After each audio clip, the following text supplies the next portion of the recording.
Xi Jinping is under a constant crisis of legitimacy and stability. He has been pushing back an all-important meeting for months. Rumors say that his plan for the meeting got sidetracked by the purge of his own people. And had things gone right, the plan was to denounce the entire existence of the last 2 decades under previous leaderships, of course, in order to improve public opinion and throw the blames to others. Now, grab your popcorn because the CCP drama this time is quite juicy. Welcome to China Insider, I'm David Zhang. The biggest problem facing Xi Jinping today is instability from within the party and outside factors, of course, as well as society. Recent rumors suggest that Xi Jinping attempted to shift this blame from people to his enemies. But it has failed because the all-important meeting did not take place yet. The communists love big meetings. In fact, they hold 7 of them every 5 years. They're called plenary sessions, which usually takes place yearly, with 2 more, one at the beginning and one at the end of the 5 years, totaling to 7. Now, Xi Jinping this time has been pushing back the 3rd plenary session, which should have taken place around December of last year. It's the plenary session that traditionally determined the major decisions of the economic works of the 5 years to come. But of course, all precedence has been thrown out the window under Xi Jinping. Who knows when they will actually hold this one, if they will at all. Now, the 3rd session is very important. This is actually the session in 1978 that Deng Xiaoping used to denounce Mao Zedong's planned economy and mark the beginning of Deng's reign. Now, by denouncing the economy, they're really denouncing Mao Zedong's political side of things as well. So the 3rd plenary, like I said, is often associated with economic decision-making.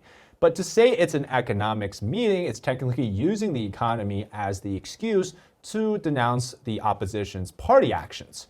And so Xi Jinping, according to a new rumor from a credible source, was planning to do the same for his predecessors by denouncing former leader Jiang Zemin's corrupt ways of running the country.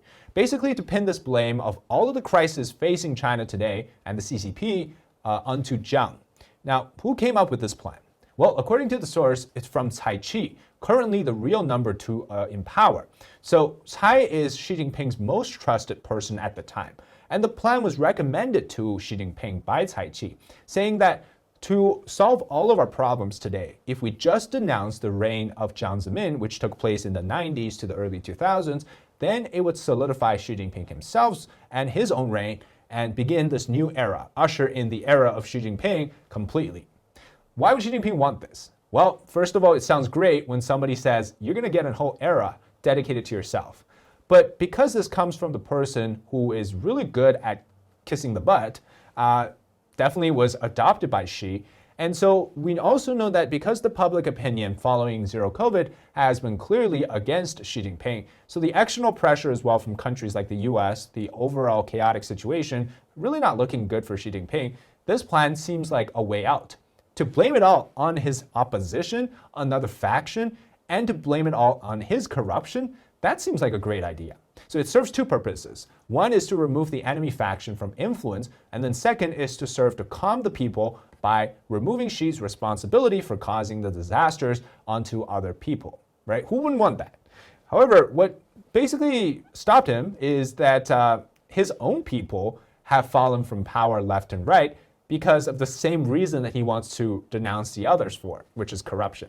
Namely, former Defense Minister Li Shangfu, former Foreign Minister Qin Gang, and a dozen of top PLA generals, they've all been investigated and found to be corrupt. Before we continue, here's a sponsored segment from Puritan.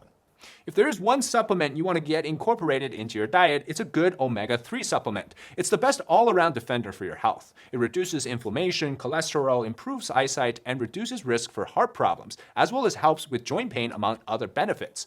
Today, I want to introduce you to Puritan's green vegetables. Puritan gets their ingredients straight from the high mountains of South Korea, and the omega oils are extracted from purslane and perilla seeds. It's 100% vegan. Now, personally, I've been using Omega for about 9 years, close to 10 years now. I've recently switched to Puritan for about a few weeks now. Here's why.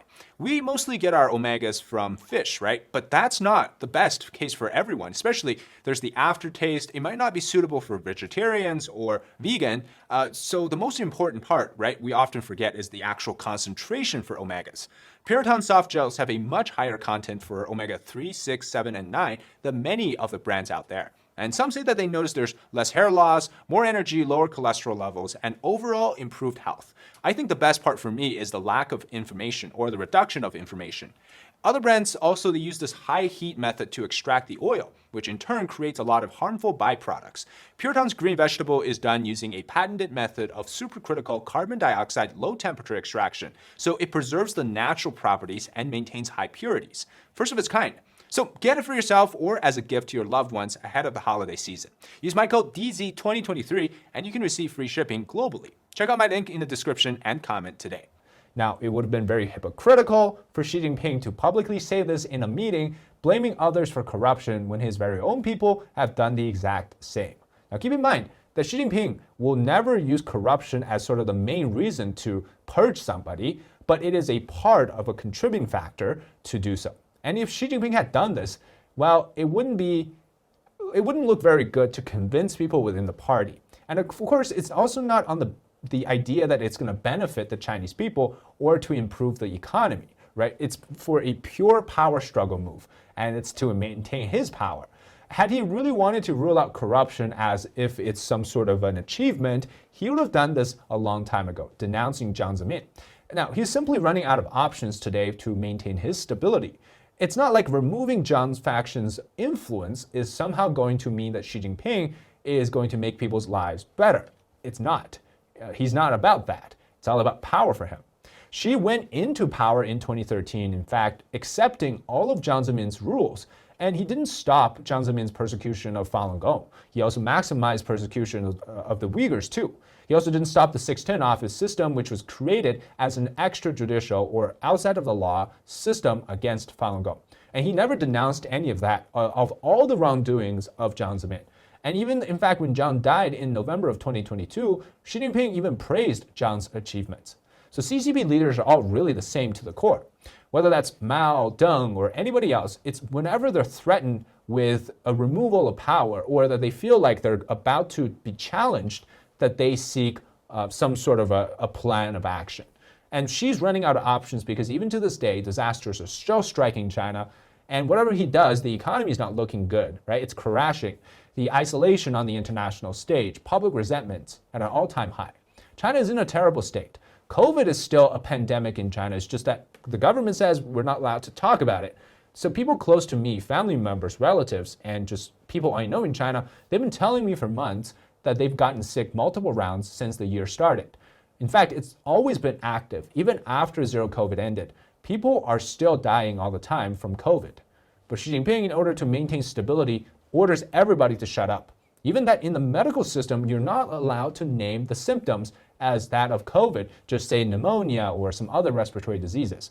What is interesting is that in the recent meeting with Ma Ying-jeou, the state had required two tests from reporters prior to them attending the actual meeting. Now, why would they do that if there is no pandemic? And they're not required to do that in Taiwan, so why would they need to do it when meeting the former president of Taiwan in Beijing? And that's not all. The new rumor suggests that Xi's major agenda, which is the Taiwan invasion, as well as part of that, the internal power struggle within the party, and the near future direction of all of the CCP, had rested on this pivotal meeting. And of course, we know that things went south. Had this plan come to fruition, I think it would have marked a major power struggle gone public, and for the first time in a very long time. Of course, we know that following the secret meeting, the third plenum, a piece of official announcement would actually be published. We would know by then. And so we know that right now the meeting has not taken place yet.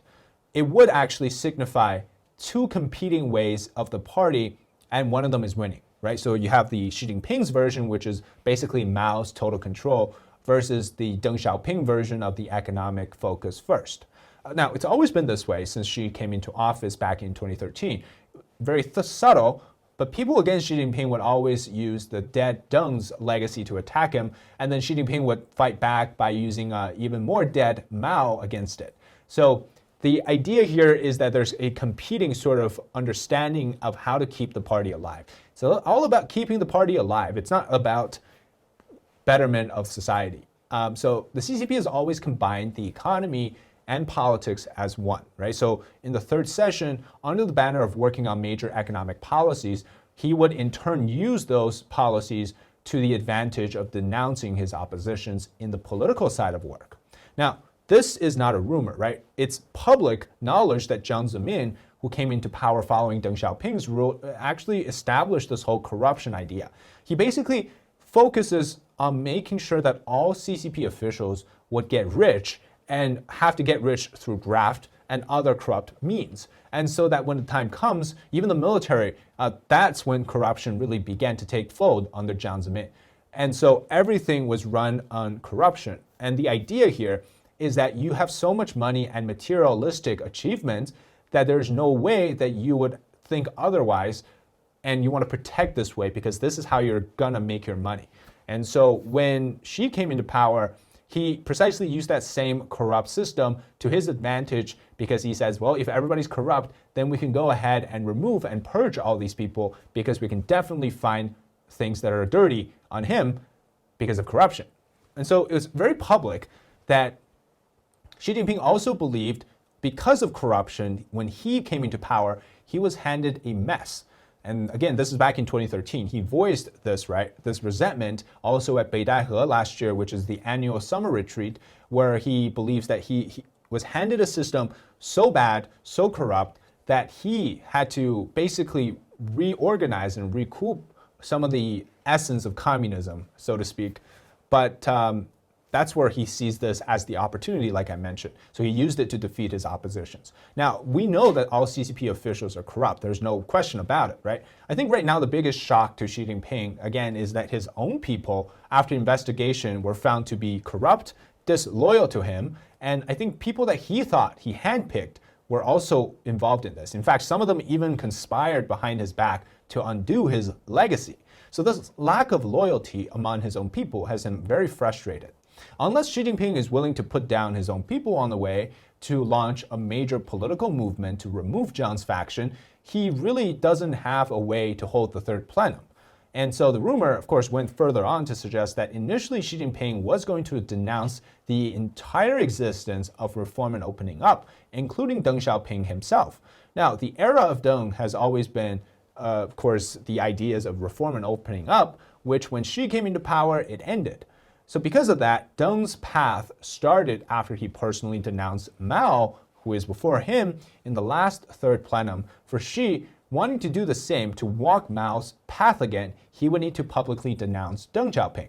And by openly denouncing Deng, though, he would put all of the oppositions together in an alliance against him, so that would be too much trouble. So he ended up just isolating just the Zhang faction instead. So that's the first part of the rumor. Now, there's actually similar talks in some of the points in the other rumors that's been coming out over the last few months. For example, from Nikkei, back when Xi met with the elders at the annual summer retreat, they alleged that the elders reprimanded Xi Jinping over the current state of the country, to which Xi Jinping angrily expressed that he was left with this mess from the previous guys.